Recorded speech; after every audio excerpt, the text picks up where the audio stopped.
Caleb Holt pulled that little girl out from under that dusty desk, and the first thing she said, the very first thing before she told him her name, before she told him she hadn't eaten in 2 days, before she told him her mama had been dragged away by the sheriff that morning, the first thing that child said was, "She told me you'd come. She said the cowboy always comes."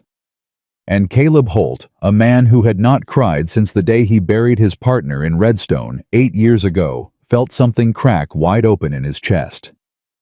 If you've never heard a 9-year-old child say those words with absolute certainty, like she never doubted it not once, not through 2 nights alone in the dark, then you don't know what it feels like to understand all at once that you are exactly where you were always supposed to be. This is that story. Before we go any further, if this is your first time here, please hit that subscribe button and turn on notifications so you never miss a story. Every single week we bring you powerful tales of courage, love, and justice set in the American Old West stories about real people, real choices, and real hearts. Drop a comment below and tell me what city you're watching from. I want to see how far this story travels. Now, let's go back to where it all began. The storm came in from the northwest, the way all the worst things did, fast, mean, and without a single word of warning. Caleb Holt had been riding for 6 hours when the sky turned the color of a bruise and the first crack of thunder shook the ground hard enough to make his horse, a big gray quarter horse named Dust, rear back on his hind legs and let out a sound that was somewhere between anger and fear. "Easy," Caleb said. "Easy, boy, I see it." He saw it all right. He saw the whole sky going dark from west to east, like someone was drawing a curtain across the prairie, and he felt the wind shift cold and wet and full of something that smelled like the end of the world, and he knew he had maybe 10 minutes before that storm hit hard enough to knock a man sideways off his horse. He wasn't supposed to be anywhere near Dust Creek. He'd told himself that 3 days ago when he left the last town. He'd told himself that 2 days ago when he crossed the creek bed that marked the edge of Dust Creek's county line. He'd told himself that this morning when he woke up in his bedroll and looked at the sky and thought, "Just keep riding north, Caleb. Don't stop. Don't ask questions. Don't get involved." He was real good at telling himself things. He was less good at listening. The old schoolhouse appeared through the tall grass the way abandoned places always did in this part of the country, like it had been trying to hide from you, and then gave up. The roof sagged on the left side. The paint was gone everywhere except for one corner near the door where a flap of white clung on like it was too stubborn to let go. The front steps had mostly rotted through. The cross that had once stood on the little bell tower at the top was gone, leaving only 2 rusted bolts sticking up like broken teeth. Caleb pulled Dust toward it anyway. He tied his horse to the most solid-looking section of fence he could find, checked the knot twice, and pushed open the door. The hinges screamed. He stepped inside. The classroom was long and low, with 10 rows of small wooden desks running from the door to the front wall. Dust covered everything. Old books lay in piles against the walls. The chalkboard at the front was cracked down the middle, and the chalk tray beneath it was empty except for one small piece of chalk that had rolled into the corner. Rain was already starting to hit the windows, not hard yet, but getting there, and the light inside had gone thin and gray. Caleb took his hat off, shook the first drops from the brim, and looked around. He was alone. Or at least he thought he was. Then he heard it. It was barely anything. A small sound like a mouse or a board settling, or a child trying very hard not to breathe loud enough to be heard. Caleb went still. He didn't reach for his gun. He had learned a long time ago that the fastest way to make a scared person do something dangerous was to put your hand on your weapon. Instead, he just stood there, weight balanced easy on both feet, and spoke to the room in the same low, quiet voice he used when Dust was spooked and needed settling. "I'm not going to hurt anybody," he said. "I'm just here to get out of the rain. My name's Caleb. I'm passing through." Silence. "You don't have to come out," he said. "I'll just sit here by the door and wait for the storm to pass. You won't even have to look at me." Another silence. Longer this time. Then, from the far back corner of the room, from under the very last desk, in the very last row movement, a pair of eyes appeared first. dark and serious, and utterly without fear, which surprised him more than anything else. Then a face, small, round. A girl maybe 8 or 9 years old with short dark hair cut unevenly above her ears, and a smear of dried mud on her cheek that she didn't seem to know or care was there. She was wearing a faded blue dress with white flowers on it, the hem ripped at the bottom, and she was clutching a small cloth-bound book against her chest, with both arms, the way most children held stuffed animals. She looked at him for a long moment. Then she said, "You're wearing a trail coat and a gun belt." "That's right," Caleb said. "Mama said the man would have a trail coat and a gun belt." She studied him. "What color is your horse, Gray?" She nodded slowly like that confirmed something. "Mama said probably gray or brown. She said most honest cowboys ride gray or brown horses." She paused. "She said the dishonest ones usually ride black ones because they think it looks frightening." Despite everything Caleb felt, one corner of his mouth tried to move. "Your mama sounds like a practical woman." "She's the most practical woman in Dust Creek County," the girl said without a trace of boast. "Just fact. Everybody says so." "What's your name?" Caleb asked. "Annie," she said. "Annie Ruth Caldwell." "How long have you been here, Annie?" She didn't answer right away. Instead, she looked down at the book in her arms. Then she looked back up at him with those steady dark eyes and said, "Since yesterday morning." Caleb kept his face still. Inside, something went cold. "That's a long time to be alone." "I know," she said. "I counted the hours for a while, but then I stopped because it wasn't helping." "Are you hungry?" "Yes." She said it simply, not complaining, just acknowledging a fact. "I had half a biscuit in my pocket when I came, but I ate it last night because I couldn't sleep, and I thought maybe eating something would help." She paused. It didn't really help. Caleb reached into his saddlebag, still slung over his shoulder from outside, and pulled out a piece of wrapped cornbread and a strip of dried beef. He held them out toward her, not moving from the door, letting her come to him on her own terms. She looked at the food. She looked at him. Then she walked down between the rows of desks, steady and deliberate, took the food from his hand, and went back to her desk at the rear of the room and sat down. She ate the cornbread first, then the beef. She chewed carefully and didn't rush and didn't speak, and Caleb sat down on the floor near the door and waited and listened to the storm build outside. When she was finished, she folded the wrapping neatly and set it on the corner of the desk. "Thank you," she said. "You're welcome." Caleb looked at her. "Annie, where's your mama?" And there it was. The first crack. Something moved behind those steady dark eyes. Not tears, not quite, but the shadow of something that was working very hard not to become tears. "They took her," Annie said. "Who took her?" "Sheriff Hargrove's men." She said the name the way children said the names of things that frightened them, flat, careful. Like if you said it too loud, it would hear you. "They came to the house yesterday morning. Real early before it was even properly light. Mama heard them coming." Annie looked down at the book in her hands. She always heard things before they happened. She said it was because she'd had to listen hard her whole life. Caleb didn't say anything. He let her talk. "Mama woke me up and she was already dressed and her hair was done and she had this bag packed and I could tell she'd been awake all night." Annie smoothed the cover of the book with her thumb. "She wasn't crying. Mama never cries where I can see. She just looked at me real serious and she said, 'Annie, I need you to be brave right now. I need you to be the bravest you've ever been.' And I said, 'Okay.'" She paused. "I didn't feel brave, but I said okay." Caleb's jaw tightened. "What did she tell you to do?" "She told me to take the book and go to the old schoolhouse on Miller Road and wait there. She said a man would come.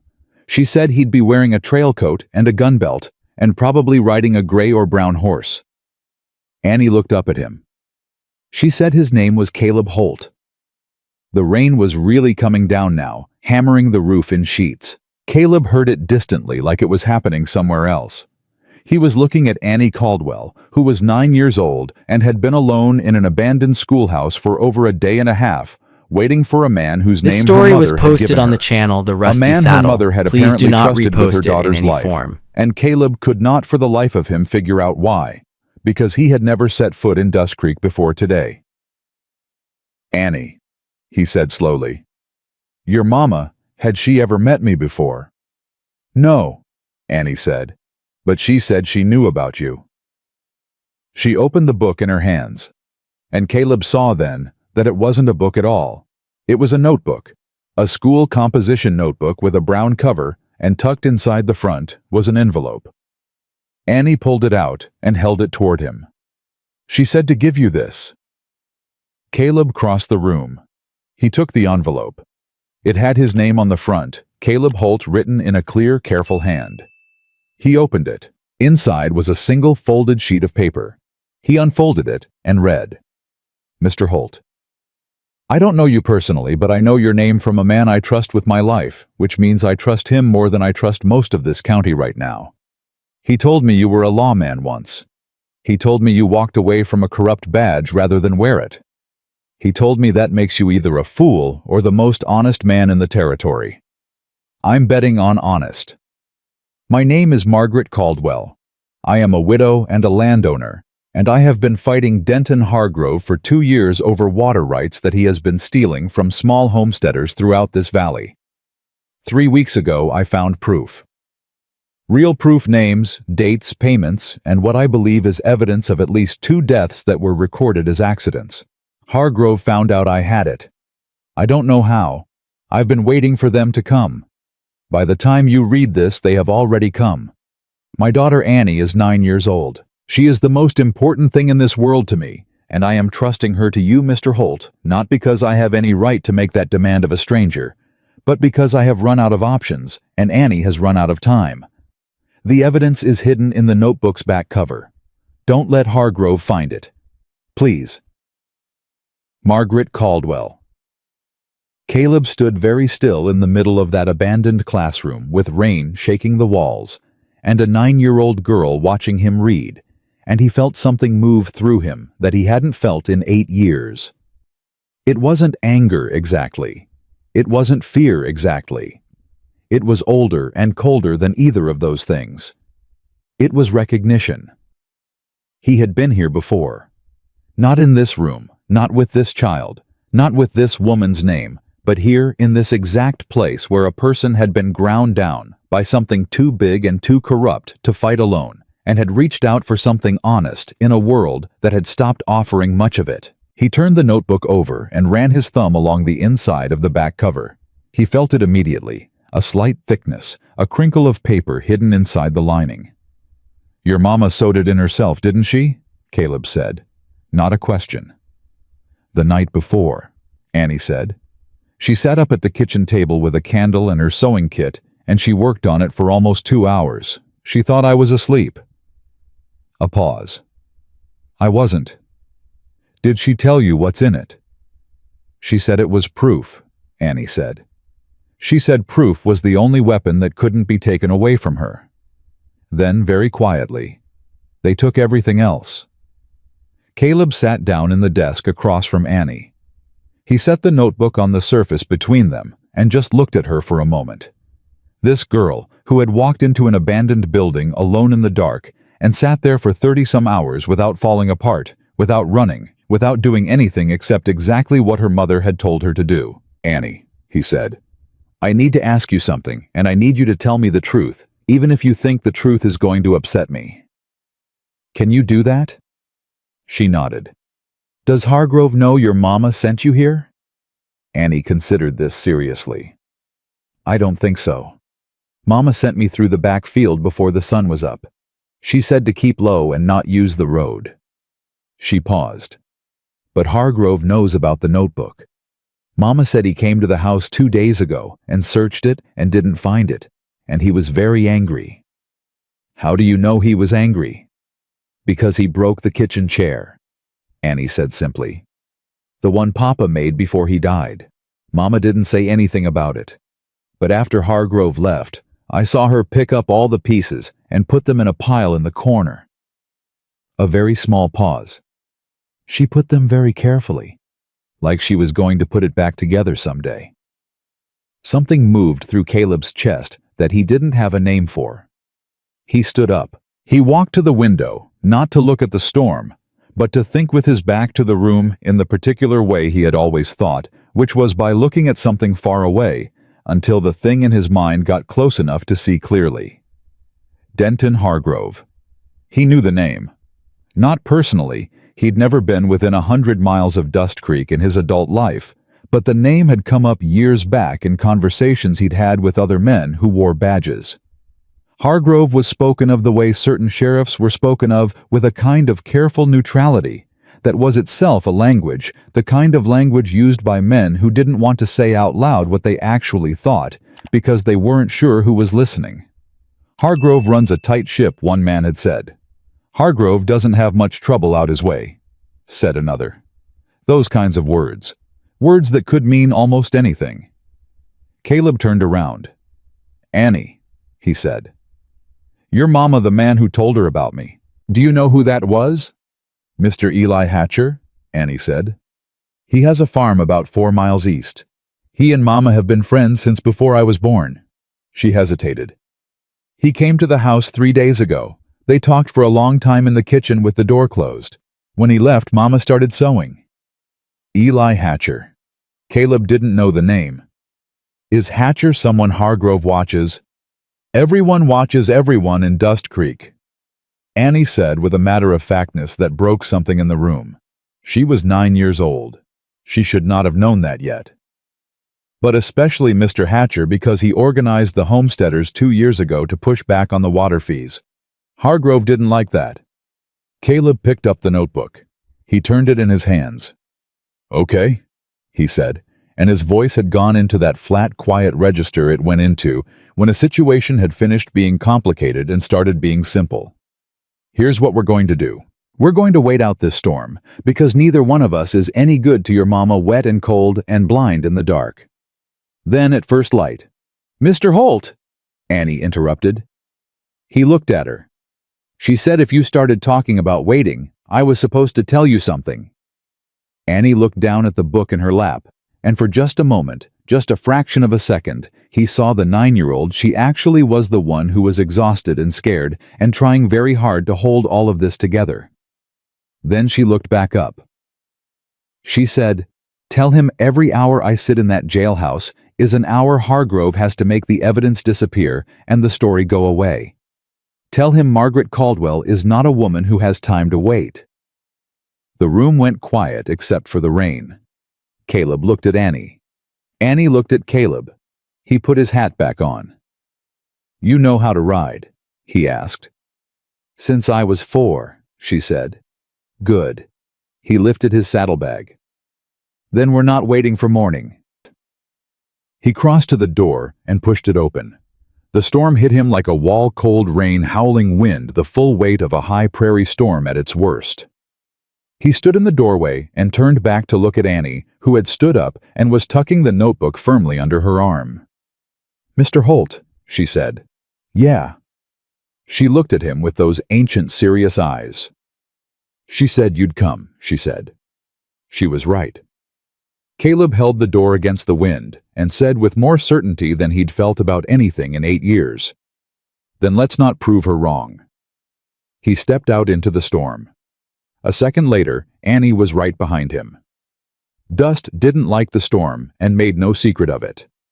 The big gray horse shifted and pulled against his reins the whole time Caleb was untying him, ears flat, nostrils wide, every muscle saying, "This is a bad idea," in a language that needed no translation. Caleb talked to him low and steady, while he worked the same 3 or 4 words over and over, not because the words meant anything specific, but because the sound of a calm voice meant something to a frightened animal, even when the voice belonged to a man who was not entirely calm himself. Annie stood beside him without being told to and held the bridle steady on the other side. She didn't flinch when the lightning cracked close enough to taste. She just held on. Caleb noticed that. He didn't say anything about it, but he noticed. He got Dust settled enough to mount, then reached down and pulled Annie up behind him in one clean motion. She grabbed onto the back of his coat with both hands, the notebook still tucked firm under her left arm, and when he said, "Hold tight," she didn't answer, just tightened her grip. This story was to let him know posted she'd on the heard. channel The Rusty Saddle. They rode Please into the do not storm. repost The it in road any into form. Dust Creek was 3 miles of mud and dark and wind that came at them sideways hard enough to make Dust work for every step. Caleb kept his head down and let the horse find his footing, only steering when he had to, trusting Dust's instincts over his own visibility, because that was simply the honest truth of riding in a night storm. The horse could feel the ground better than the man could see it. Behind him, Annie was quiet. Not frightened quiet, thinking quiet. He could feel the difference in the way she held on, not desperate, just steady. About a mile out from town, she said close to his ear, so he could hear her over the wind. "There's a back way in, past the feed barn on Collier Street. Hargrove's men don't usually watch that side at night." Caleb angled Dust without a word. She knew her town the way children who'd grown up in small places always did, not from maps, but from years of moving through it on foot, knowing which fence posts wobbled, which dogs would bark and which wouldn't, which alley smelled like the tannery and which one came out behind the dry goods store. She guided him in short, quiet sentences. "Left here, right past the big oak, straight through, until you smell the horses," and Caleb followed her directions the way he would have followed any scout who'd earned his trust, which was completely and without second guessing. They came in behind the feed barn. Caleb brought Dust to a stop and dismounted and tied him in the shadows under the barn's overhang out of the worst of the rain. He looked at Annie. "I need you to stay with the horse." She looked back at him with an expression that said she'd expected him to say that and had already decided what she thought about it. "I know where the jailhouse is," she said, "and I know which window faces the alley where Hargrove's men don't stand." "Annie, Mr. Holt." She said it patient, and even the way her mother probably said it when she was tired of arguing but hadn't lost yet. "If you go in there alone and something goes wrong, no one knows where you are. If I come with you, at least someone knows." She paused. "Also, I know this town, and you don't." It was solid logic. Caleb hated solid logic when it came from directions he didn't want it to come from. "You stay behind me," he said. "You don't speak, you don't move, you don't do a single thing unless I tell you to. Understood?" "Understood," Annie said, and climbed down from the horse. They moved through the back streets of Dust Creek in the rain, keeping close to the buildings, Caleb's hand resting on the grip of his gun without drawing it. The town was mostly dark and mostly quiet. It was well past midnight. The storm had pushed everybody indoors, and the main street was empty enough that their movement through the alleys went unnoticed. Annie led him to a narrow alley between the barber shop and a building that smelled like coal oil. And at the end of it, set back from the alley by maybe 30 feet of open ground, was the back wall of the jailhouse, one window iron bars lamplight leaking through. Caleb stopped. He put his hand out and Annie stopped behind him. He watched the window for a full minute. Then he crossed the open ground fast and quiet and pressed his back to the wall beside the window. He waited another beat. Then he looked in. The cell was small. A cot, a bucket, a wall. A woman sat on the cot with her back straight and her hands folded in her lap. She was wearing a plain gray dress, and her dark hair was pulled back, and she had the kind of face that had been through enough to know that falling apart in front of your enemies was something you simply didn't do. Even now. Even here. Margaret Caldwell. She wasn't what he'd been picturing, though he couldn't have said exactly what he had been picturing. She looked younger than the note had made her seem, mid-30s maybe, and there was nothing fragile about her, nothing defeated, even sitting in a jail cell in the middle of the night. She sat the way people sat who had decided to be ready for whatever came next. Caleb looked at her for a second longer than was strictly necessary. Then he pulled back from the window. He turned back toward the alley. Annie had followed him across the open ground, despite his instruction, and was standing 2 feet behind him with an expression that dared him to be upset about it. "She's in there," he said, very quiet. Annie let out a breath. "Is she okay?" "She looks it." He looked toward the front of the building. "How many men does Hargrove usually keep on overnight?" "2," Annie said. "But since he arrested Mama, Mr. Hatcher said he's been nervous. Might be more." Caleb thought. Direct action wasn't the move here, not with a child beside him, not without knowing the interior layout, not without something that could hold against Hargrove legally afterward. Kicking down a jailhouse door and pulling a woman out was the kind of thing that sounded like rescue and looked like kidnapping if the wrong man told the story. And in a county where Hargrove ran everything, every man might be the wrong man. He needed the story to be told right. He needed someone to tell it. "Annie," he said, "the man who told your mama about me. Eli Hatcher." "Where does he live exactly?" 4 miles east on the Milford Road," she said. "Big red barn, you can't miss it." "Is there anyone else in this town that Hargrove hasn't gotten to? Someone with standing? A judge? A minister? A newspaper man? Anyone?" Annie thought. "Mr. Silas Webb," she said. "He runs the Dust Creek Register. He's printed things about Hargrove before that Hargrove didn't like." She paused. "Hargrove came to his office twice and told him to stop. Mr. Webb printed about that too." Caleb looked at her.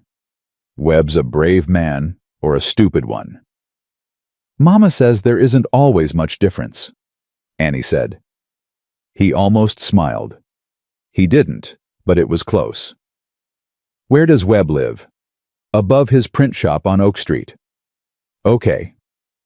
Caleb looked back at the jailhouse window, at that square of lamplight in the dark. Then he made the decision he'd already made 3 minutes ago and was just now catching up to. "We're going to Hatcher first. I need to know what he knows, and I need a second person who can vouch for the evidence when we take it to a judge." He looked at Annie. "Your mama's safe enough tonight. Hargrove wants the notebook, not her. She's only leverage until he finds it. That means she stays alive as long as he thinks there's a chance she'll give up where it is." Annie was quiet for a moment. He could see her working through it, checking it against what she knew about Hargrove, and her mother testing whether it held. "Mama won't give him anything," she said. "I know that," Caleb said. "Hargrove probably knows that too by now, which means he's going to start looking harder for the notebook." He looked at the one under Annie's arm. "Which means we need to move." They went back to Dust the same way they'd come in. Caleb mounted and pulled Annie up behind him, and they rode back out through the feed barn alley and east on the Milford Road, through the dying end of the storm, the rain thinning now to a cold drizzle, the thunder moving off toward the south. Eli Hatcher's farm appeared out of the dark, exactly as Annie had described. Red barn 2-story house lamplight in a downstairs window that told Caleb either the man never slept or the night had already brought him trouble he was sitting up to meet. Caleb knocked on the front door.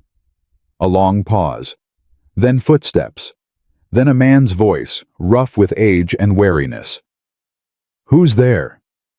"Name's Caleb Holt," Caleb said. "I've got Annie Caldwell with me. She's safe." Another pause. Shorter. Then the sound of a bolt being thrown back, and the door opened.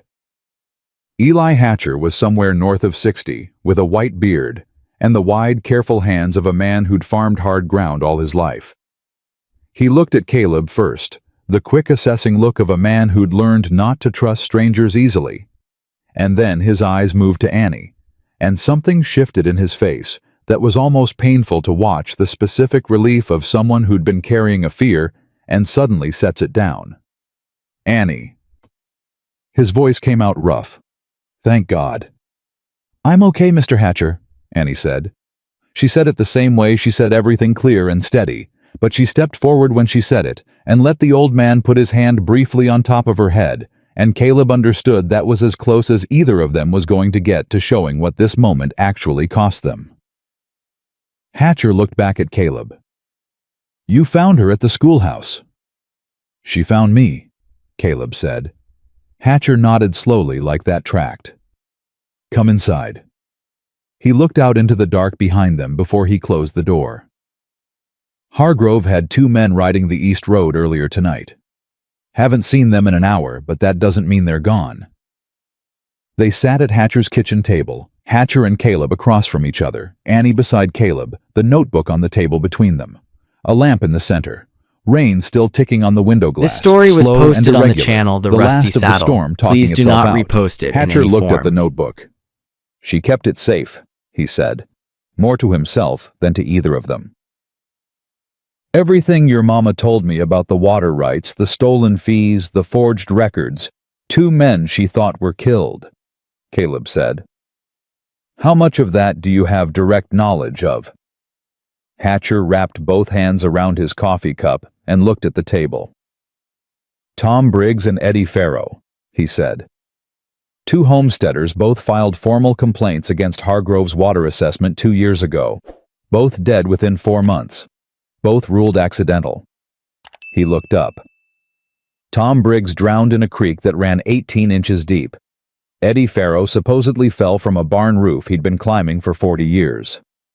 He set his jaw. Neither one of those men died by accident. You have proof of that. I have what Maggie has records she pulled from the county assessor's office showing Hargrove's men altered the water rights documentation after those complaints were filed. Records that show both men's land was transferred to Harold Briggs's mining company within 60 days of their deaths. He paused. Harold Briggs, who is Denton Hargrove's brother-in-law. Caleb let that sit on the table for a moment. Then, and Maggie found all this herself. Maggie Caldwell, Hatcher said with a particular kind of quiet emphasis, has been building this case for 14 months while running a farm alone and raising that child and fighting off 3 separate attempts by Hargrove to condemn her property on false grounds. He looked at Caleb steadily. She is the most determined woman I have ever known in 63 years of living. I am not saying that as a compliment. I am saying it as simple fact. Caleb looked at the notebook on the table. He thought about the note inside it. The handwriting that was careful and clear, even though the hand holding the pen had to have been shaking. I have run out of options, and Annie has run out of time. There's a circuit judge, Caleb said. When does he next come through this county? Judge Henry Marsh, Hatcher said. He's due in Dust Creek 4 days from now. He stops here twice a year. He paused. If he gets here and Hargrove has already destroyed the evidence and built a case against Maggie, it won't matter. Then we don't let that happen. Caleb looked at the notebook. I need to get this evidence to someone outside Hargrove's reach before morning. Is there a federal marshal's office within a day's ride? Carson City, Hatcher said. Day and a half east. Too far, Caleb thought. What about the circuit court's own clerk? Marsh must have a clerk who travels ahead of him to prepare the docket. Hatcher's eyes sharpened. James Coffey. He stops at the Miller station 2 days before Marsh arrives to file the county paperwork. He sat forward. He'd be there now or close to it. Miller station is 6 hours south. Does Hargrove have reach at Miller station? Not the way he does here. Hatcher shook his head slowly. Miller station is in a different county. Different sheriff entirely. Man named Aldous Cross, and Cross has no love for Hargrove. There's been a water dispute between their counties for years. Something settled in Caleb's thinking. Not a complete plan, not yet, but the skeleton of one. I ride to Miller Station, present the evidence to Coffey, request that Judge Marsh be formally notified of an obstruction of justice complaint before he arrives in Dust Creek. That puts Hargrove in the position of knowing a federal circuit judge is coming in with prior knowledge of the charges. He can't make this disappear quietly anymore. Hatcher was nodding. It also means he can't hold Maggie for long without formal charges that will have to survive judicial scrutiny. Exactly. Caleb looked at Annie. But it means I leave tonight. Annie had been sitting very still through all of this, listening in that complete absorbed way she had, not like a child being patient while adults talked, but like someone who is tracking every word and filing it and already thinking 3 steps ahead. Now she looked at Caleb and said, "How long will you be gone?" 2 days, he said. Maybe 2.5. And Mama. Your mama stays where she is for now, Caleb said. I know that's hard to hear. But the safest thing for her tonight is for Hargrove to believe he still has time. The moment he knows that evidence is gone, he gets desperate. Desperate men make bad decisions, and some of those decisions involve people in jail cells. He held her gaze. 2 days, Annie. Then this changes. Annie looked at him for a long moment, long enough that Caleb could see her working it out, weighing his words against what she knew, checking them for soft spots. He was realizing, the kind of child who could not be managed or reassured with comfortable half-truths. She required the actual truth, even when the actual truth was hard. Finally, she said, "You'll come back." Caleb picked up the notebook from the table. He turned it over in his hands, once feeling the slight stiffness of the hidden evidence in the back cover. Then he looked at Annie Ruth Caldwell, 9 years old, who had sat alone in an abandoned schoolhouse for 30 hours and not broken, who had handed a stranger her mother's most dangerous secret without flinching, who had navigated a flooding back alley in a midnight storm and guided him through her town like a scout twice her age. "Your mama trusted me with the most important thing she has," he said. "I'm not the kind of man who walks away from that." Annie held his gaze for one more second. Then she gave a single slow nod, the nod of someone who has made a decision about a person and intends to stand by it. Hatcher pushed back from the table. "I'll saddle a fresh horse. Dust needs rest, and you need speed." He stood and paused with his hand on the back of his chair. "Holt." He said it like a man who didn't give his trust often and wanted you to know when he was doing it. "You bring this home." Caleb stood. He tucked the notebook inside his coat close to his chest, buttoned the coat over it. "Yes, sir," he said. "That's the plan." He looked at Annie one last time before he went out the door.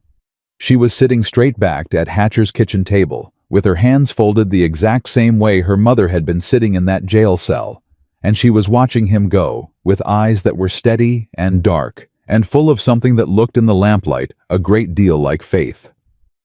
He stepped out into what was left of the night and walked toward the barn, where Hatcher was already lighting a lantern. Hatcher's horse was a bay mare named Clara, and she was everything. Dust was not, in that particular moment, rested eager and completely unbothered by the dark. She moved south on the Miller Road at a long ground-eating trot that told Caleb she'd made this route before and had opinions about the best way to do it. He let her have her head and thought about Margaret Caldwell. He thought about the way she'd been sitting on that jailhouse cot spine, straight hands, folded, the deliberate stillness of a woman who had decided that the one thing Denton Hargrove was not going to take from her tonight was her composure. He thought about the note. "I have run out of options, and Annie has run out of time." He thought about 14 months of quiet, patient, dangerous work, pulling records from the county assessor's office, copying figures, building a case that could survive a courtroom, doing it alone at a kitchen table after her daughter was asleep in a county where the wrong person seeing the wrong paper could get her killed.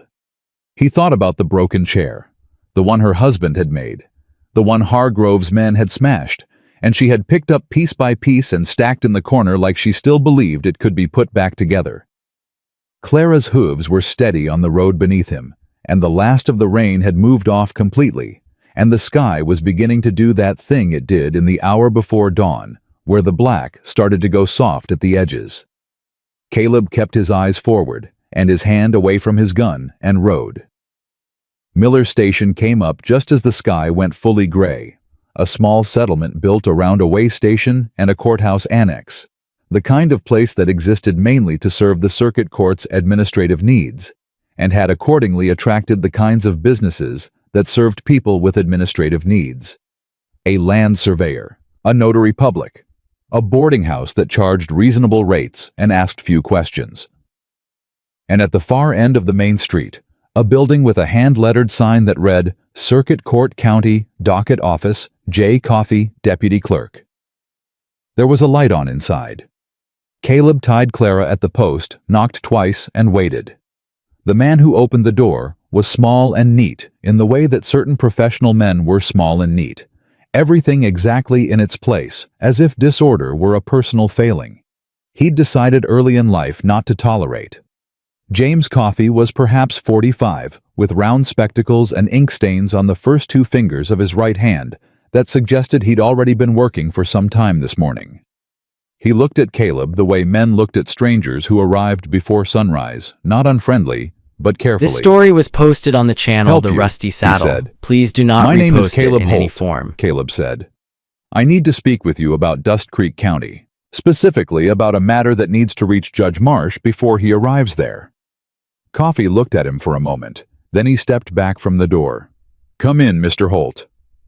The office was small and organized to within an inch of its life files, stacked in precise columns, a large desk covered in papers that were nonetheless arranged in some system that made sense to its owner, two chairs facing the desk and one behind it. Coffey sat behind it and folded his hands and waited. Caleb sat across from him, reached inside his coat, and laid the notebook on the desk. Inside the back cover, he said, is a series of documents photographed and hand-copied from the Dust Creek County Assessor's Office. They document systematic water rights fraud carried out over at least 3 years by Sheriff Denton Hargrove in coordination with a mining company owned by Harold Briggs Hargrove's brother-in-law. He watched Coffey's face, which had gone very still and very attentive. There are also records suggesting that two men who filed formal complaints against the water assessments, Tom Briggs and Eddie Farrow, died within 4 months of filing those complaints under circumstances that were ruled accidental and were not. Coffey had not moved. Who compiled this evidence? A woman named Margaret Caldwell, widow homesteader, Dust Creek County. Caleb kept his voice flat and even. She was arrested yesterday morning by Hargrove's men. No formal charges as of last night. She's being held in the Dust Creek jailhouse. Coffey took his spectacles off, cleaned them with a cloth from his desk drawer, put them back on. It was Caleb understood the way the man bought himself time to think without showing that he needed it. Mr. Holt, he said, what is your connection to this matter? None until about 8 hours ago. Coffey looked at him over his spectacles. That's an unusual answer. It's an accurate one, Caleb said. Mrs. Caldwell got my name from a man she trusted and left a message for me with her daughter. I found the daughter hiding in an abandoned schoolhouse 2 miles outside Dust Creek. He paused. The child had been alone for over a day. Something moved briefly in Coffey's expression there, and gone professional control reasserting itself, but Caleb had seen it. The man had children of his own, or had been one recently enough to remember what that image meant. The evidence, Coffey said. He reached out and opened the notebook, turning to the back cover, and his fingers found the hidden seam. Immediately, a man familiar enough with concealed documents to know where to look. He worked the stitching loose carefully, not tearing, and withdrew the folded papers inside. He read for a long time. Caleb sat and let him read. The clock on the wall behind Coffey's desk moved through 11 minutes. Clara shifted outside at the post. Somewhere down the street, a door opened and closed. Finally, Coffey looked up. This is credible, he said. He said it the way a man said something he wished he could unsay because of what it obligated him to do next. The documentation is consistent, the dates are verifiable, and the land transfer records alone would require explanation under oath. Yes, Caleb said. If Hargrove becomes aware that this has been presented to the court's office before Judge Marsh arrives, he'll destroy anything else he can find and build a counter-narrative. Caleb nodded. Which is why I need the judge notified privately before Hargrove has any reason to believe the circuit court is coming in with prior knowledge. Coffey set the papers down flat on his desk and looked at Caleb with the expression of a man who was adding up a column of numbers and not entirely pleased with the sum. Judge Marsh arrives in Dust Creek in 3 days, he said. I can send a private rider to his current location. He's 2 counties north at present with a sealed communication. He would have it by tomorrow evening. That's what I'm asking for, Caleb said. I'll also need you to provide a signed statement. Coffey said, pulling a blank sheet from his drawer, detailing how this evidence came into your possession and the circumstances of Mrs. Caldwell's arrest as you understand them. He looked up. You understand that once you sign that statement, you are formally on record as a witness in a circuit court matter. I understand, Caleb said. Coffey held his gaze for a second longer. Former lawman, he asked. Caleb had not mentioned Redstone. What makes you ask? The way you laid this out, Coffey said simply. The sequencing. You knew what I needed to hear and in what order. He picked up his pen. Most civilians lead with the emotion. You led with the evidence. Caleb didn't answer that directly. Can we get started on the statement? They worked for 40 minutes. Coffey asked precise questions and wrote precise answers, and Caleb gave him everything: the schoolhouse Annie, the notebook, the jailhouse window, Hatcher's testimony, the names of Tom Briggs and Eddie Farrow, and what Hatcher had said about how they died. He left nothing out and added nothing that wasn't fact, and when it was done, Coffey read it back to him once, and Caleb signed it. Coffey sealed the statement together with copies of the evidence documents in an envelope, wrote Judge Henry Marsh's name on the front in his careful hand, and stood up. I'll have a rider out within the hour, he said. He extended his hand across the desk. Mr. Holt, you've done the right thing here. Caleb shook it. Mrs. Caldwell did the right thing, he said. I just carried it the last leg. He was back on Clara and pointed north toward Dust Creek before the sun had fully cleared the horizon. He rode hard. He had 3 days before Marsh arrived, and in 3 days, a man like Hargrove, a man who could feel the ground shifting under his feet even when he didn't know exactly why, could do considerable damage. The woman in that jail cell was the only leverage Hargrove had left, and leverage had a way of becoming dangerous when the man holding it started to feel desperate. Caleb didn't push Clara past what was responsible, but he didn't spare her either, and the 6 hours back to Dust Creek went by in a hard, focused silence that was less about the riding and more about the thinking. By the time the first rooftops appeared on the horizon, he had a picture of the next 3 days in his mind that was not a guarantee of anything, but was at least a shape he could work within. He came back in from the east on the Milford Road and turned off before town toward Hatcher's farm. Annie was in the front yard when he rode up. She was sitting on the porch step with the composition notebook, the empty one, the evidence now safe, with coffee in her lap, and she was writing in it with a short pencil, and she looked up when she heard hooves, and her whole body went still for 1 second while she confirmed it was him, and then she stood up and walked toward him with that straight-backed, deliberate walk that was entirely her mother's. You're back, she said. I said 2 days, Caleb said, dismounting. It was 1. She looked at him. Did it work? Coffey received the evidence and is notifying Judge Marsh by private rider today. He looped Clara's reins over the fence post. Marsh will arrive in Dust Creek in 3 days with prior knowledge of the charges. Annie processed this. So Hargrove can't make it disappear. Not quietly, not anymore. He looked at her. How's your mama? Something tightened in Annie's face. Mr. Hatcher went into town this morning. He said she's still in the cell. Hargrove went to see her last night. She paused. Mr. Hatcher heard them talking through the window. He said Hargrove told her that her daughter was missing and that if she didn't tell him where the notebook was, he couldn't guarantee Annie's safety. The words landed in Caleb's chest like a fist. What did your mama say? He asked, keeping his voice level. She told him, Annie said, and for the first time since he'd known her, something in her voice came close to breaking, that her daughter was the most capable person she'd ever met and didn't need a corrupt sheriff's protection. A pause. And then, she told him to get out of her cell. Caleb looked at this child for a moment, this 9-year-old girl who had her mother's backbone running straight through her like a seam of iron through good rock, and he felt something settle in him that had been unsettled since Redstone. She doesn't know you're safe, he said. No. Annie's jaw was tight. She thinks I'm still hiding. Then we need to fix that. He looked toward Hatcher's door. Is Eli inside? Hatcher was at the kitchen table when they came in, and he looked up at Caleb with the particular relief of a man who hadn't been certain he'd see him again. "Holt." He stood. "You reach coffee. Evidence is filed. Marsh is being notified." Caleb pulled out a chair and sat down. "I need to think about the next 3 days. Sit down, both of you." They sat. "Hargrove is going to know something is wrong," Caleb said.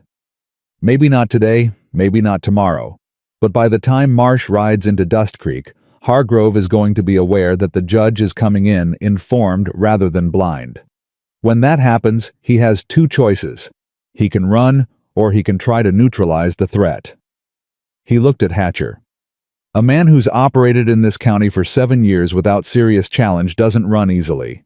He's going to try to neutralize." Hatcher nodded slowly. "He'll come for Maggie first. Try to move her, or pressure her into a statement that discredits the evidence. Which is why I need her out of that cell before Hargrove figures out what's coming."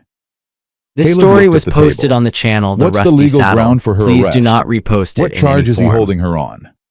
"Theft of county records," Hatcher said with a tight expression that indicated what he thought of that charge. "He's claiming she stole documents from the assessor's office. The same documents that prove his fraud. The same." Caleb thought. "That charge can be challenged in front of a magistrate. Is there a magistrate in this county who isn't in Hargrove's pocket?"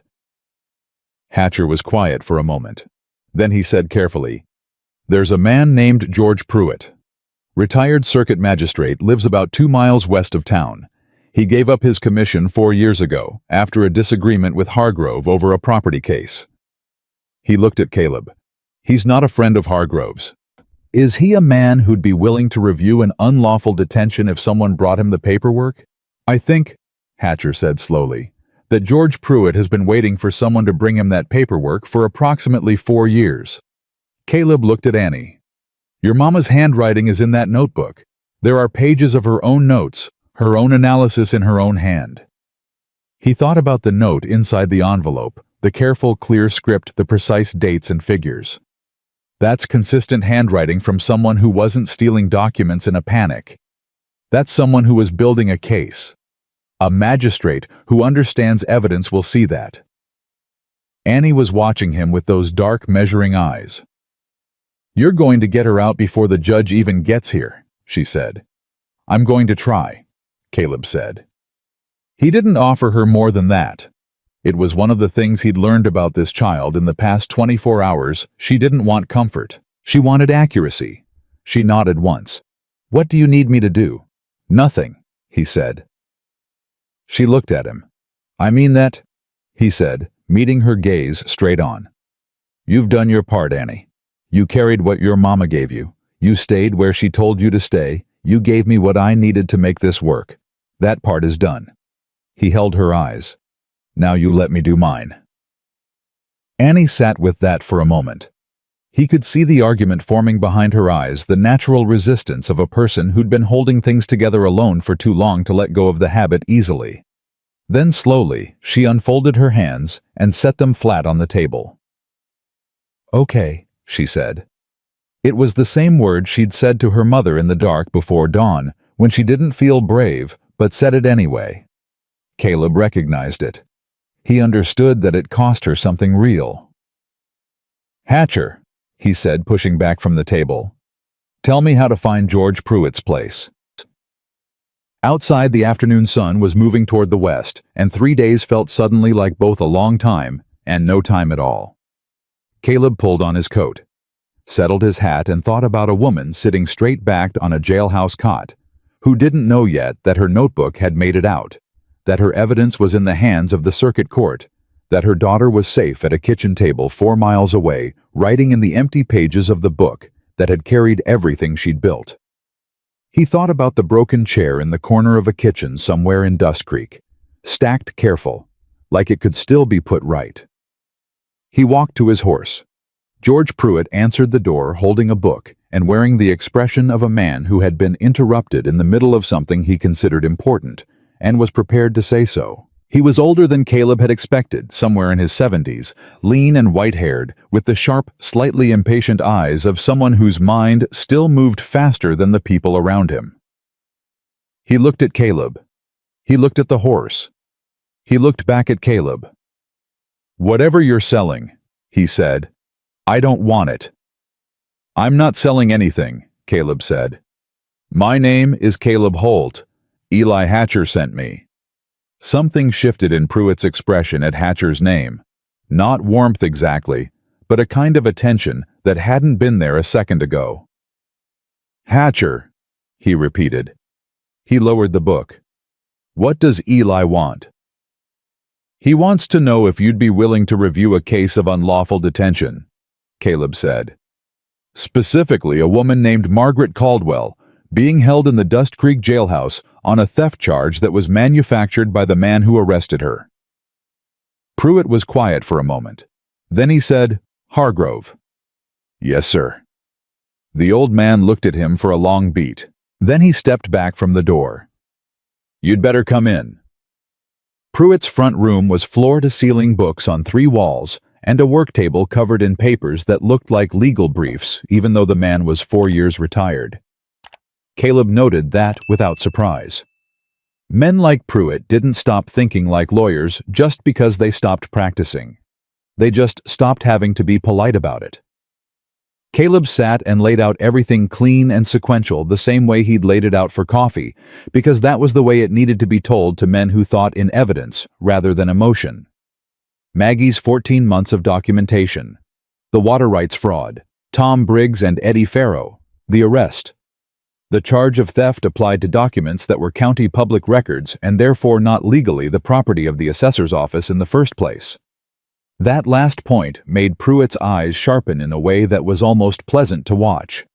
"She copied them," Pruitt said. "She didn't take the originals." "Correct." "Then there's no theft." He said it flat and certain, the way a man said something that was simply true, and he was tired of it being treated as complicated. "You cannot steal a copy of a public document. The charge won't survive 10 minutes in front of a judge." He paused. "Which Hargrove knows." "He's not trying to make the charge stick," Caleb said. "He's using it to hold her while he figures out what she has and who else knows about it." Pruitt set his book down on the table beside his chair. He folded his hands and looked at Caleb with the steady, measuring look of a man who had spent 40 years deciding what to believe about people. "The evidence is out of his reach now, you say?" "Filed with James Coffey at Miller Station yesterday morning. Private rider to Judge Marsh already dispatched. And Marsh arrives in 3 days." "Yes, sir." Pruitt was quiet for a long moment. Outside somewhere on his property, a horse moved in a stall, and the afternoon light coming through the window was getting the long amber quality of late afternoon. Caleb waited. He had learned that the most dangerous thing you could do with a man like Pruitt was rush him. "I gave up my commission," Pruitt said finally, "because Hargrove brought pressure on me in the Alderman property case 4 years ago. He had 3 men who would have testified to things that were not true, and he made it clear that if I ruled against his position, those men would be testifying about things that were not true regarding me." He said it without particular emotion, like he was describing weather. "I was 68 years old. I made a calculation I have not been proud of since." Caleb didn't say anything. "I still have my law license," Pruitt said.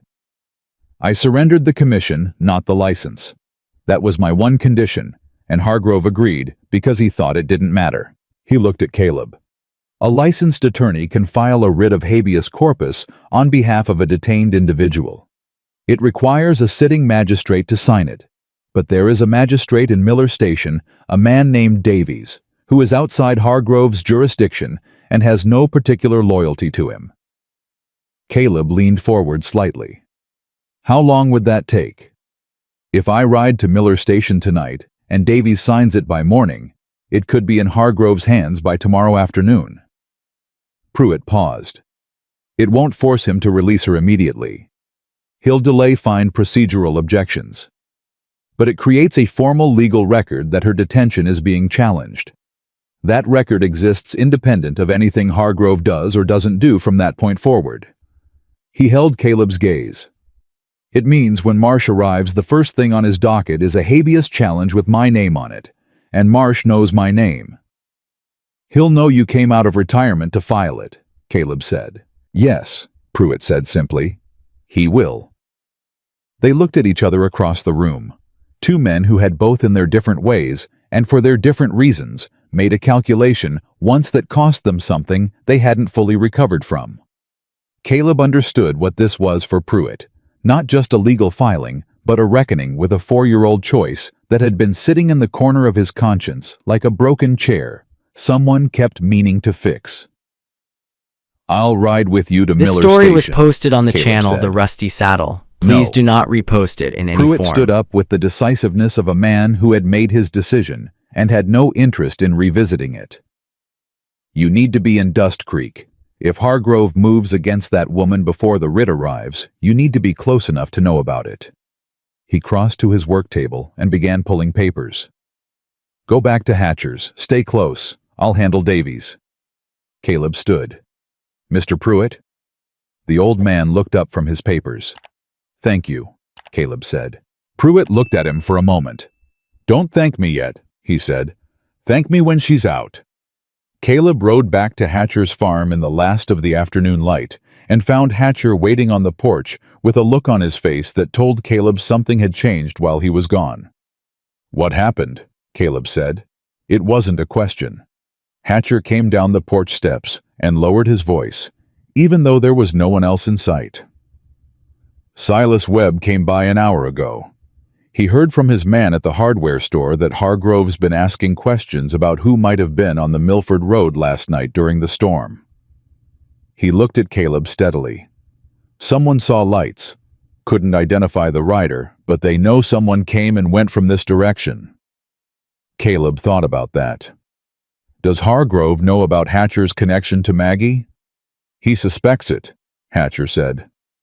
He's always suspected it. He just hasn't had direct cause to move on me because I've been careful. A pause. If he starts watching this farm, then Annie can't stay here, Caleb said. They both looked at each other with the shared understanding of men working a problem that kept producing new edges. Webb offered, Hatcher said. He's got a back room at the print shop. He said the girl could stay there. Hargrove's already searched Webb's place twice looking for copies of documents. He doesn't search it anymore because he thinks Webb is too frightened to try anything. Webb is printing something, isn't he? Caleb said. Hatcher's expression was carefully neutral. I wouldn't know anything about that. He's going to print before Marsh gets here. I genuinely could not say. Caleb rubbed the back of his neck. A newspaper story before Marsh arrived could go two ways. It could build public pressure that made it harder for Hargrove to act, or it could force Hargrove's hand before the legal pieces were in place. He thought about Silas Webb, who had printed things Hargrove didn't like, and then printed about being told not to print them. A man with that kind of nerve either had very good judgment about timing or very bad judgment about consequences. I need to talk to Webb, he said. Hatcher nodded. He said you'd say that. He said to come by the print shop tonight after 9. Back door. Annie appeared in the doorway behind Hatcher.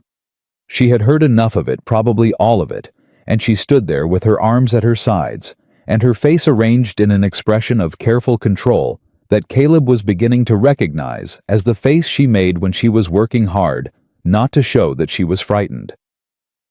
I have to move, she asked. Just a precaution, Caleb said. She accepted that. Mr. Webb is good people, she said. He let Mama use his law books twice when she was working on the water rights records. He never told anyone. That was something. Caleb filed it. They ate supper at Hatcher's table, beans and cornbread. Nothing elaborate, the kind of meal that existed to fuel people rather than please them. And after Annie had gone to gather her few things, Hatcher poured 2 cups of coffee and set one in front of Caleb and sat down. Can I ask you something? Hatcher said. Go ahead. Redstone. He said it quietly, watching Caleb over his coffee cup. That's where you were before. That's what brought your name to Maggie." Caleb looked at the table. "Who told her about Redstone?" "I did," Hatcher said. "I heard about it 2 years ago from a man who passed through former deputy who'd worked that county. He told me there'd been a lawman there who walked away from his badge rather than cover up what his sheriff was doing." He paused. "He said the man's name was Holt, and he'd gone north. He said it like it was a sad story." "It is a sad story," Caleb said. "What happened?" Caleb wrapped both hands around his coffee cup. He didn't answer right away, and Hatcher had the good sense not to push. "There was a homesteader," Caleb said finally. "Man named Roy Settles. He had a land dispute with a mining concern that had friends in the sheriff's office. The sheriff man I'd worked with for 6 years, man I thought I knew, he told me the dispute had been resolved and Settles had agreed to sell." He paused. "Settles hadn't agreed to anything.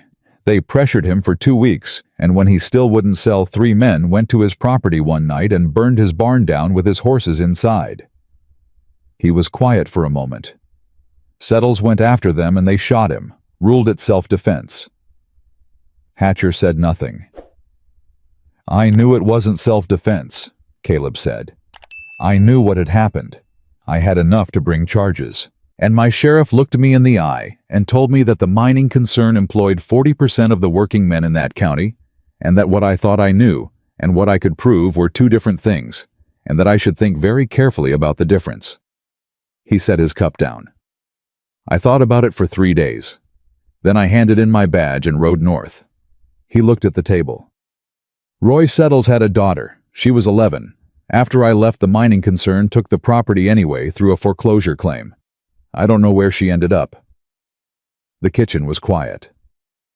"That's why you came back from Miller Station in 1 day," Hatcher said. Caleb looked at him. "Because you couldn't leave Annie the way you left that girl," Hatcher said. "Not unkindly, just accurately." Caleb didn't answer because there was nothing to add to an accurate statement. At 9 o'clock, Caleb walked Annie through the back fields to Silas Webb's print shop on Oak Street. The town was quiet. Whatever Hargrove's men were doing tonight, they weren't doing it visibly, and the main street was empty of everything except mud and darkness. Webb met them at the back door, a tall man, thin with a printer's permanent ink stains on both hands, and an alertness in his face that reminded Caleb of the kind of people who saw everything and chose very carefully what to do with it. He looked at Annie first. "You all right, Miss Caldwell?" "Yes, sir," Annie said. "Good." He looked at Caleb. "You're Holt." "That's right. Come in." He held the door. "Both of you." The back room of the print shop was warm from the press machinery and smelled strongly of ink and paper, and something that was close to purpose, the specific atmosphere of a place where someone was engaged in work they believed in. Webb had a cot set up in the corner with a folded blanket on it, and he showed Annie to it with a matter-of-fact courtesy that managed to be kind without being fussy, which was exactly the right approach for a child who did not want to be managed. Then he turned to Caleb. "I've been sitting on this story for 2 years, he said without preamble. "Maggie Caldwell came to me 14 months ago. She told me what she was building. She asked me to wait, said printing too early would tip Hargrove before the evidence was complete." He looked at Caleb squarely. "The evidence is complete. Hargrove arrested her yesterday. I'm done waiting." "When were you planning to print?" Caleb asked. "Tomorrow morning," Webb said. 400 copies. Every house in the county gets one before noon."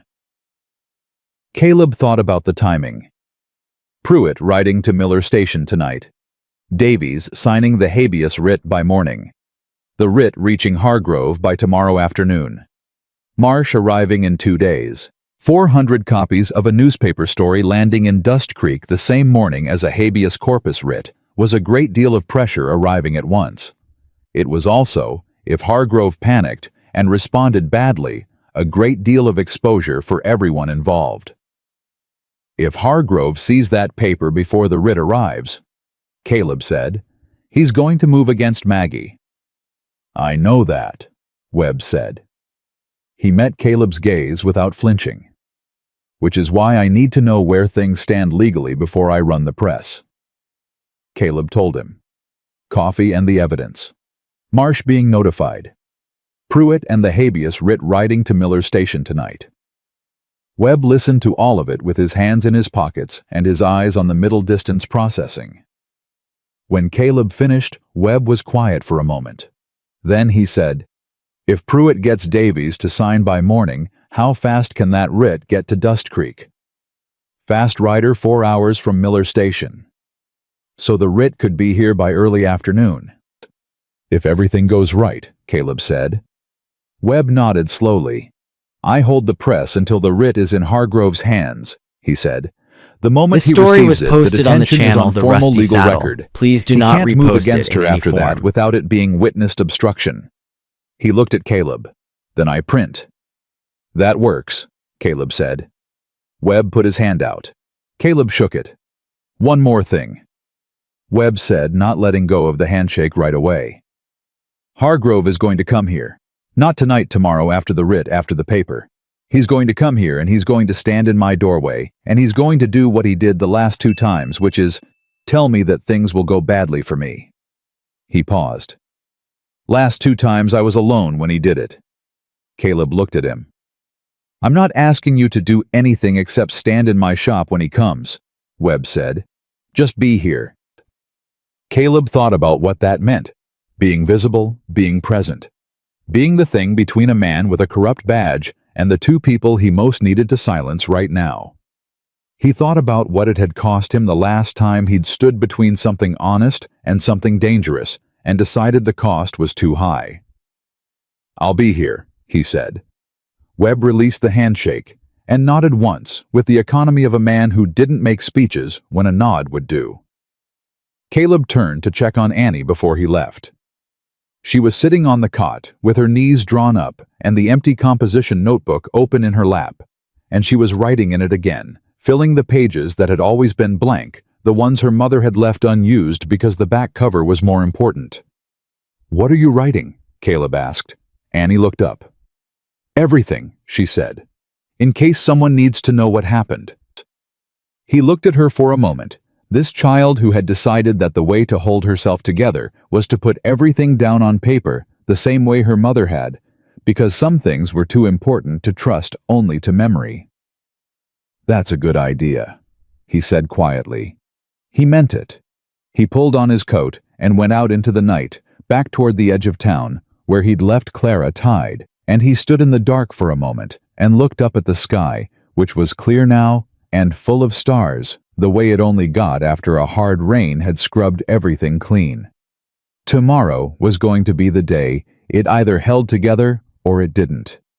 He checked his gun from habit in the dark. Fully loaded.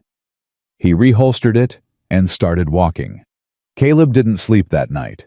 He found a place in the livery stable 2 streets over from Webb's shop where Clara could rest properly, and he sat in the hay with his back against the wall and his hat over his eyes and his mind working through every variable he could identify, testing each one for the place where it was most likely to break. The writ was the hinge. Everything turned on Pruitt reaching Davies and Davies signing before Hargrove made his next move. Pruitt was a 68-year-old man riding through the night to a town 6 hours away on the strength of a decision he'd been building toward for 4 years. Caleb had met the man for less than an hour. He had no particular reason to believe the ride would go smoothly, no way to know if Davies would sign without complications, no guarantee that a messenger could cover the return distance fast enough to matter. What he had was the judgment he'd formed sitting across from George Pruitt, in a room full of books, that this was a man who, when he finally decided to move, would move completely. A man who had been waiting for this specific moment without knowing its shape until it walked through his door. That was enough. It had to be. Around 2 in the morning, he heard boots on the street outside, 2 men unhurried doing a circuit. Hargrove's night watch. They passed the livery without stopping, and their voices faded toward the far end of Oak Street, and Caleb sat still in the dark and listened until he couldn't hear them anymore. He thought about Maggie Caldwell in that cell. He thought about her sitting there in the dark in the same hours he was sitting here, not knowing that the notebook was safe, not knowing that Coffee had the evidence, not knowing that Pruitt was riding through the night on her behalf, not knowing that her daughter was 30 feet away in a back room full of ink and paper writing everything down in a composition notebook so that someone would always know what had happened. He thought about what it cost a person to do what she had done, not just the 14 months of careful, dangerous work, but the specific morning when she'd heard boots on the road before dawn and woken her daughter and done her hair and packed the bag and looked Annie in the eye and said, "Be the bravest you've ever been," knowing what was coming through the door, standing straight to meet it anyway. Caleb had been called brave a handful of times in his life, mostly by people who hadn't seen what they were describing clearly enough. What Margaret Caldwell had done didn't feel like bravery to him. It felt like something older and harder than bravery. It felt like the particular kind of courage that had no audience and no applause and no moment of glory, the kind that just kept going in the dark, because stopping wasn't something it knew how to do. He pulled his hat down over his eyes and let the night move. The messenger from Miller Station rode into Dust Creek at 1:30 in the afternoon. Caleb was at Webb's back door when the rider came in, a young man on a fast roan trail, dusty and businesslike, who went straight to the front of the sheriff's office and delivered a sealed envelope to the deputy on the step, with the flat efficiency of someone performing a professional function he had no personal investment in. Caleb watched from the alley. He watched the deputy look at the envelope, look at the rider, disappear inside. A minute passed. 2. Then the door opened, and Denton Hargrove came out. Hargrove was fully dressed. Coat buttoned, hat straight. The kind of man who was never caught unready, because being ready was how he controlled things. He took the envelope from the deputy, looked at it, opened it. He read, standing on the step in the afternoon light, with his face arranged in the careful neutrality of a man who had learned long ago not to show what he was thinking in public. But Caleb was close enough, and had spent enough years reading men's bodies in high-stakes moments to see what the set of Hargrove's shoulders did when he got to the second page of the writ. He knew. Not all of it, not Coffee, not Marsh, not the private rider. But he knew enough. He knew the legal ground had shifted. He knew the detention was on record now, and challenged by name George Pruitt's name, a name that carried specific weight in this county's legal history. He knew that the quiet solution holding Maggie until she broke or the evidence disappeared was no longer available to him. Caleb saw the moment Denton Hargrove understood he was losing. It lasted about 4 seconds. Then Hargrove's jaw tightened. He folded the writ. He said something short and quiet to his deputy, and he went back inside. Caleb turned and walked to Webb's back door and knocked twice. Webb opened it. He read Caleb's face. "It's there. It's delivered," Caleb said. "Run the press." The sound of Webb's printing press starting up was in its own way one of the more satisfying sounds Caleb had heard in recent memory. It was a heavy rhythmic sound, purposeful and unstoppable, and it carried through the back wall of the shop with the particular authority of a thing that once set in motion was not going to be talked out of what it was doing. Annie appeared from the back room at the sound. She looked at Caleb. "The writ is served," he said. She closed her eyes for exactly 2 seconds. Then she opened them. "Is she coming home?" "Not yet," Caleb said. "But the door is open now. Hargrove can't hold her past Marsh's arrival without formal charges that won't survive judicial review. He knows that." He looked at her steadily. "He's going to come here first." Annie straightened. "I know. I need you to stay in the back room." She looked at him the way she always looked at him when he told her to stay somewhere, measuring the instruction against her own assessment of the situation. And then she nodded. "Okay," she said, and went back. Hargrove came at 3 o'clock. Caleb heard him before he saw him, the deputy's boots on the boardwalk. Then Hargrove's, a deliberate pace that was designed to sound unhurried, even if the man behind it wasn't. The front door of the print shop opened without a knock. Webb was at the front counter, ink-stained upright, watching the door with the expression of a man who had been waiting for this and had decided exactly where he was going to stand for it. Caleb was standing 6 feet back and to the left of the counter, arms at his sides, making no particular effort to be unobtrusive. Hargrove came in. His deputy stayed in the doorway. Hargrove looked at Webb first, then found Caleb, and his eyes settled there with the flat, assessing quality of a man recalculating. "Mr. Webb," Hargrove said, "we seem to have a problem." "I don't have any problems," Webb said. "I just printed 400 copies of the Dust Creek Register. Should be ready for distribution inside the hour." Hargrove's jaw moved. "I'd encourage you to reconsider what's in that edition, Silas. For your own sake." "You've encouraged me twice before," Webb said. "I printed both times. This time I'm printing something with considerably more documentation behind it." He held Hargrove's gaze This without story was any posted apparent on the effort. channel The Rusty Saddle. "So I'd Please say do your not encouragement repost has it a in any fairly form. poor track record." Hargrove turned to look at Caleb. Directly fully the way he'd looked at him across the street 2 days ago, sizing him up with the particular attention of a man who understood that Caleb was the variable he hadn't accounted for, and was now deciding what to do about it. "Holt," he said, "you understand what you've put in motion here." "I delivered evidence of fraud and unlawful detention to the circuit court's office," Caleb said. "Judge Marsh is aware of the situation and will arrive in 2 days. Yes, I understand what I put in motion. That evidence was stolen property. That evidence was copies of public county records," Caleb said. "George Pruitt agrees with me. James Coffey agrees with me. And in 2 days, Henry Marsh is going to agree with both of us." Something moved behind Hargrove's eyes, a rapid, controlled recalculation, the kind Caleb had seen in men who were losing and were trying to find the angle that gave them something to salvage. He'd been watching that specific look on that specific kind of man his whole adult life, and he knew what usually came next. Hargrove looked at him and lowered his voice. "You walked away from Redstone rather than do the hard thing," he said. "You've been walking ever since. Now you want me to believe you're going to stand here and finish this." It was a good shot. Caleb gave him that. Delivered with precision, aimed at exactly the right spot, the exact place where 8 years of doubt lived in him. Another man might have flinched. Caleb looked at Hargrove and said, "Release Margaret Caldwell." The room was very quiet. "I have a legal writ challenging her detention," Caleb said. "Signed by a licensed magistrate, delivered to you formally 1 hour ago. You have no valid charge to hold her on, and you know it.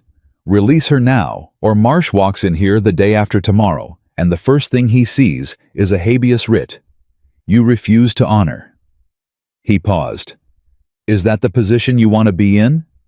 Hargrove stood very still. The deputy in the doorway shifted his weight. Caleb didn't look at him, but he tracked the movement in his peripheral vision, noted the hand position, noted the distance. Then slowly, Hargrove turned toward the door. He stopped with his back to the room and his hand on the frame. "Deputy," he said, quiet and flat. "Go release the Caldwell woman." No one spoke. The deputy left. Hargrove stood in the doorway for one more moment. He didn't look back at Caleb. He didn't look back at Webb. He just stood there, and Caleb understood that this was not surrender. This was a man buying time, reassessing, finding the next angle. Men like Hargrove did not simply stop. They recalculated. But for this moment in this room, he had nothing left to play. He walked out. Webb let out a long, slow breath beside Caleb. He didn't say anything. Sometimes there wasn't anything to say. Caleb walked to the back room door and opened it. Annie was standing just on the other side, 2 feet from the door, which told him she had been standing there for the entirety of the exchange and had heard every word. She looked up at him with eyes that were wide and darker than usual, and her hands were very still at her sides. "She's coming," Caleb said. Annie did not cry.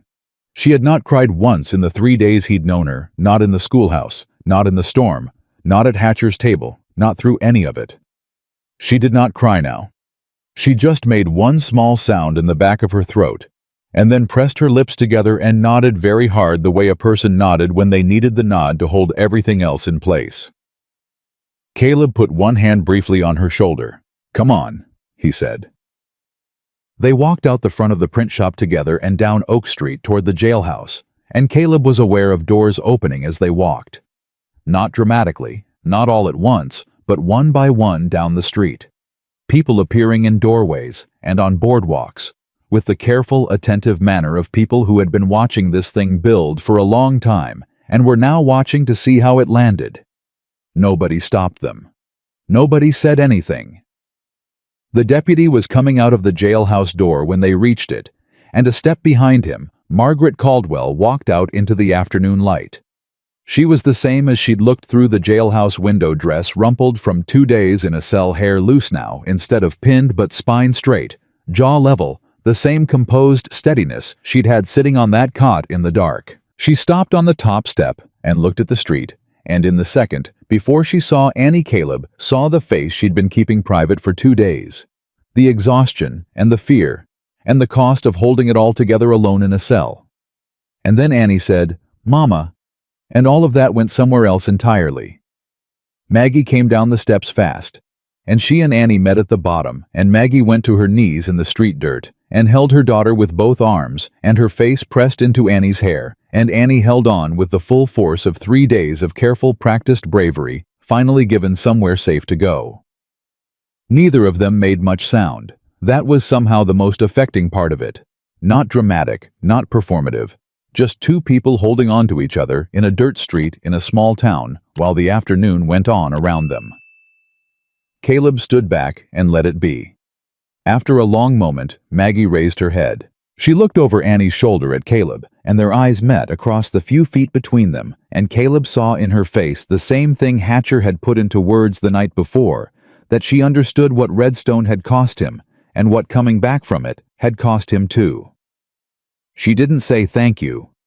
Not right away.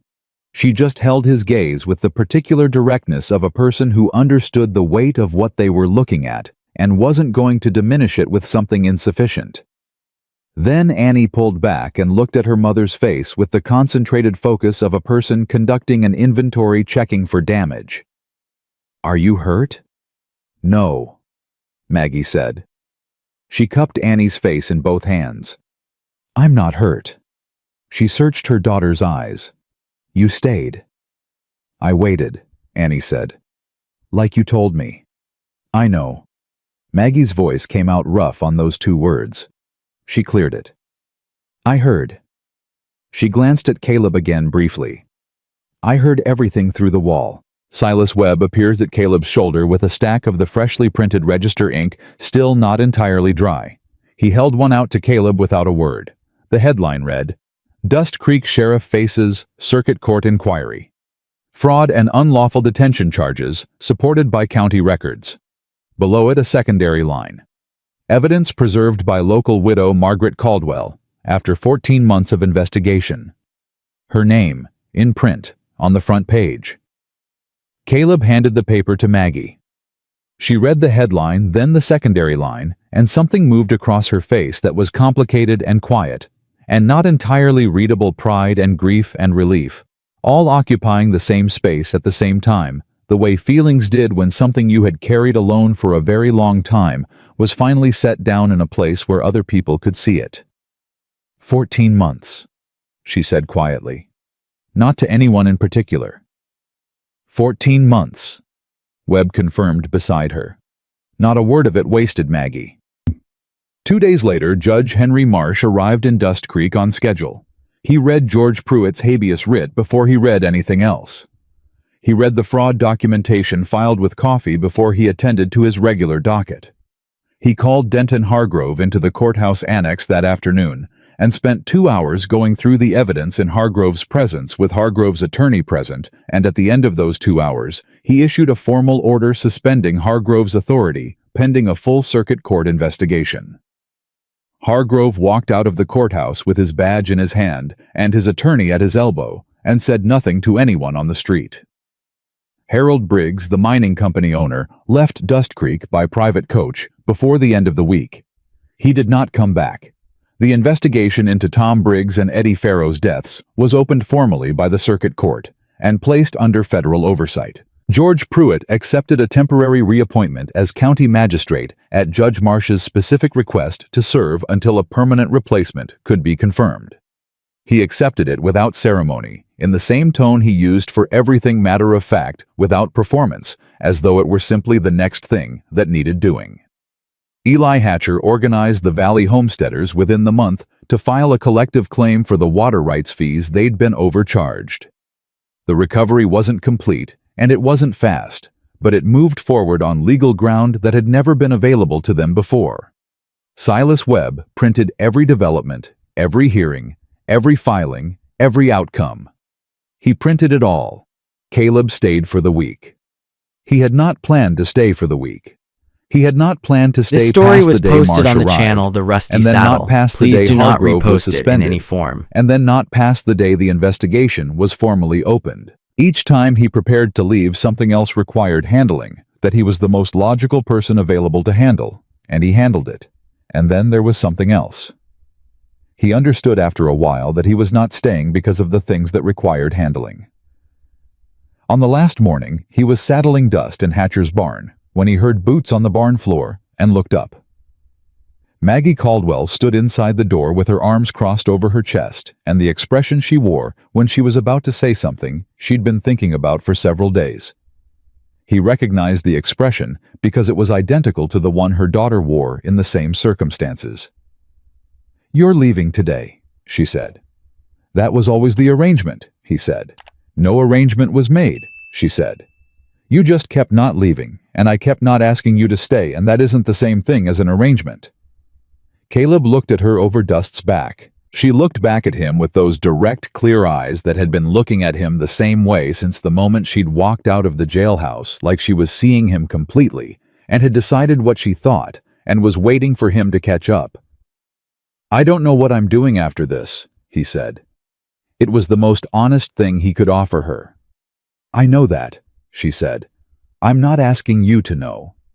She paused. "I'm asking you whether north is actually where you need to go, or whether it's just the direction you've been pointing." He thought about that. The road north had meant something for 8 years. It meant away from Redstone, away from Roy Settles and his daughter, and the broken chair of that particular failure. It had been a direction more than a destination, and he had been honest enough with himself in the small hours to know that a direction without a destination was just another word for running. He set down the saddle. "There's a lot of work to be done here," he said. "County without a proper sheriff. Investigation ongoing. Homesteaders who need someone reliable on their side." "Yes," Maggie said. "There is." "I'm not a settled man," he said. "I don't know if I can be." "I'm not asking for settled," she said. "I'm asking for honest.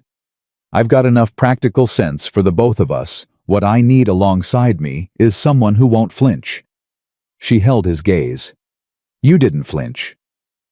He looked at her for a long moment, this woman who had built a 14-month case alone at a kitchen table while running a farm and raising a daughter and fighting off a corrupt sheriff who had heard him coming through a jailhouse wall and known from the way the conversation went whether to trust him, who had picked up the pieces of a broken chair and stacked them in a corner, because she believed in the principle that broken things could be put back together if someone was willing to do the work. "Annie's going to have opinions about this," he said. One corner of Maggie's mouth moved. "Annie has opinions about everything. It's her finest quality." As if on cue, Annie's voice came from outside the barn, clear and carrying. "He's staying, isn't he?" A pause. "I told you he was staying." Maggie looked at Caleb. "She said that an hour ago," she said. "Before she knew you were saddling the horse." Caleb looked at the barn door, then back at Maggie. Then he looked down at Dust, who had turned his big gray head and was regarding him with the patient, long-suffering expression of a horse who had been waiting for his rider to make an obvious decision for several days and was tired of waiting. Caleb unsaddled him. He hung the saddle back on the rail, and when he walked out of the barn into the morning light, Annie was standing in the yard with her composition notebook under her arm, watching him with those ancient, serious eyes. She looked at his empty hands. No saddlebag, no trail coat buttoned up for riding, just a man standing in a yard in the morning. She nodded once slowly, with the authority of someone who has filed a fact and found it satisfactory. "Good," she said, and went back to writing. Some things that had been broken for a long time find their way back to whole, not in a single moment, but in a series of small, deliberate choices, like pieces of a chair stacked in a corner by someone who believed even in the dark that the work of putting them back together was worth doing. Caleb Holt had been walking away from the wrong choice for 8 years, and on a quiet morning in Dust Creek, standing in a yard with a gray horse and a 9-year-old girl and a woman who had built justice out of nothing but patience and ink, and an unbreakable refusal to be silenced, he finally completely stopped.